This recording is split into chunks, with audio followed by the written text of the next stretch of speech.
பாண்டவர்களில் சகாதேவன் அறிவும் ஞானமும் நிரம்பியவன். எதிர்காலம் கண்ணிற்கு புலப்படும் அந்த பாக்கியம் அவனுக்கு இருந்தது. ஆனால் அதே நேரத்தில் ஒரு கொடிய சாபமும் அவனை முடக்கி வைத்தது. அவன் அறிந்த உண்மைகளை யாரிடமும் பகிர முடியாது. மருண்முனிவர் ஒருவரால் சகாதேவனுக்கு எதிர்காலத்தை காணும் சக்தி கிடைத்தது. ஆனால் அதை எந்த விதத்திலும் வெளிப்படுத்தக்கூடாது என்று அவருக்கு ஒரு கடுமையான சாபம் விதிக்கப்பட்டது. நீ எதிர்காலம் பார்க்கலாம், ஆனால் யாரிடமும் சொல்ல முடியாது. சொல்லும் பொழுது அது பயனில்லாததாகிவிடும் என்று முனிவர் கூறினார். சகாதேவன் மனதில் ஒரு பெரிய சுமை இருந்தது. அவன் தெரிந்த உண்மைகளை சொல்ல முடியாது, இருந்தும் பொய் கூற முடியாது.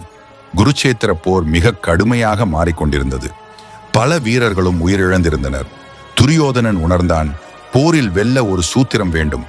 அவன் நினைத்தான், சகாதேவன் எதையும் தெரிந்து கொள்ள முடியும். அவன் நிச்சயம் யுத்தத்தின் முடிவை அறிந்திருப்பான். துரியோதனன் பாண்டவர் முகாமுக்கு மறைமுகமாக வந்தான். நேராக சகாதேவனை சந்தித்து கேட்டான், நாங்கள் எப்படி இந்த போரில் வெல்லலாம்? சகாதேவன் பொய் பேச முடியாதவன். அதே நேரத்தில் சத்தியத்தை கூறினான். சகாதேவன் கண்களை மூடி தியானம் செய்தார்.